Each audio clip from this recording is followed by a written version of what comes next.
the intricate yet topical strands of discussion weave their way through RPG a Day Month, but sometimes there is a simple solution.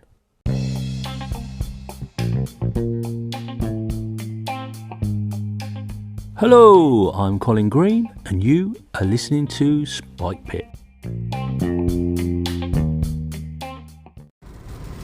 Hey Colin, Jason here, calling about your theme episode. Really a Traps episode, right? Including BJ's call. That BJ is a pretty smart guy.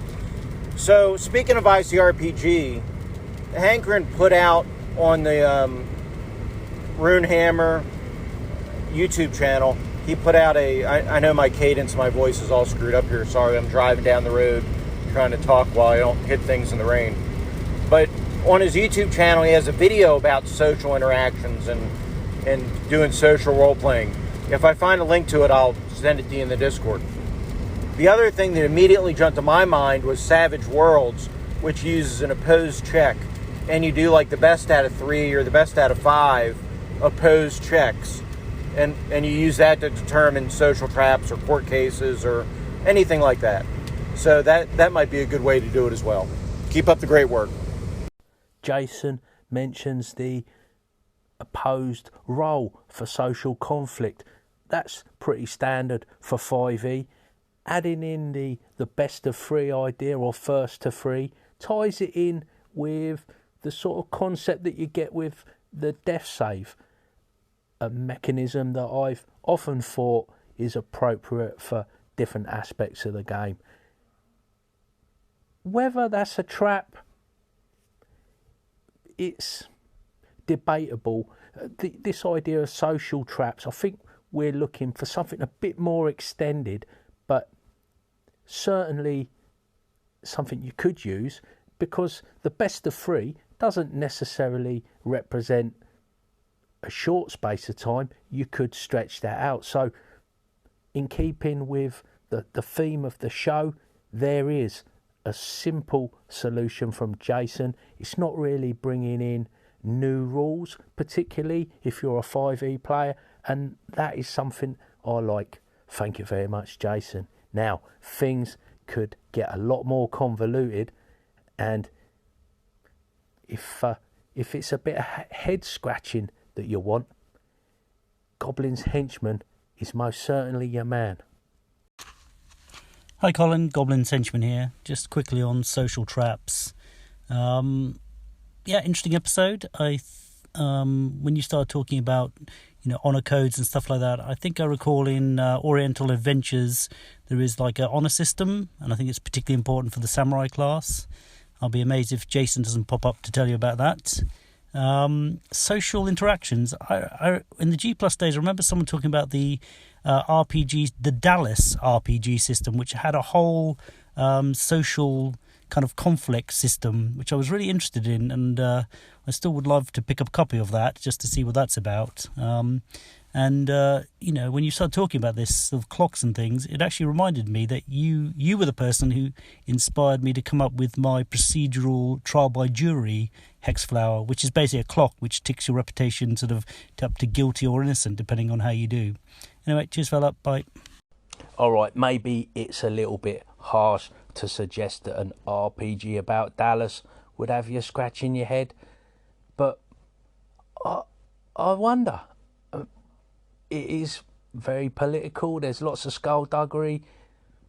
Perhaps if anybody knows about that RPG, there really is some good social interaction rules that we could draw on.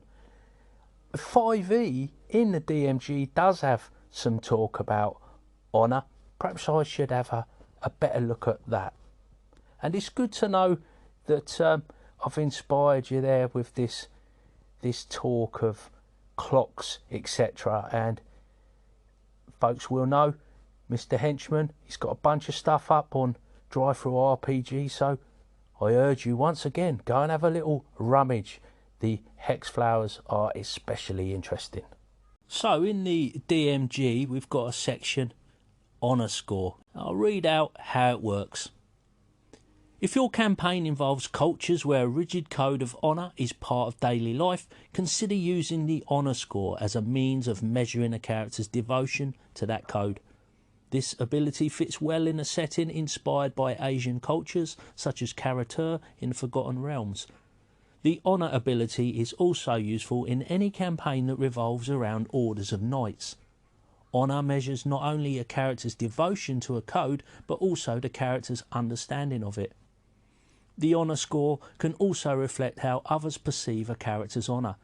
A character with a high honour usually has a reputation that others know about, especially those who have high honour scores themselves. Unlike other abilities, honour can't be raised with normal ability score increases. Instead, you can award increases to honour or impose reductions based on a character's actions. At the end of an adventure, if you think a character's actions in the adventure reflected well or poorly on his or her understanding of the code, you can increase or decrease the character's honour by 1. As with other ability scores, a character's honour can't exceed 20 or fall below 1. Honour checks. Honour checks can be used in social situations, much as charisma would, when a character's understanding of a code of conduct is the most defining factor in the way a social interaction will play out. You might also call for an honour check when a character is in one of the following situations: being unsure how to act with honour, surrendering while trying to save face, trying to determine another character's honour score, trying to use the proper etiquette in a delicate social situation, or using his or her honourable or dishonourable reputation to influence someone else. Honour saving throws. An honour saving throw comes into play when you want to determine whether a character might inadvertently do something dishonourable.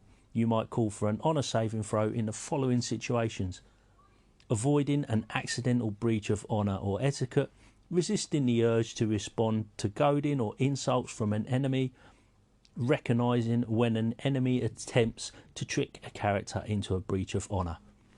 And there it is.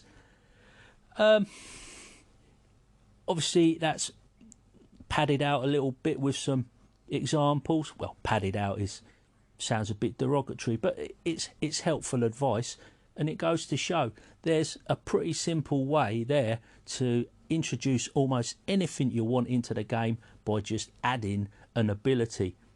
It goes on to talk about sanity, but it strikes me that you could come up with an ability that captures any sort of flavour you want for a game and add that in and come up with some similar rules, and you're away.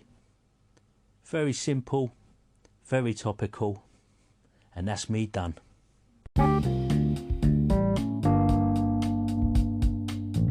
And that, as they say, is a wrap. Big thanks goes out to you, the listener, for taking a bit of time out of your day to listen to old Spike Pit. Take care, and I'll catch you later.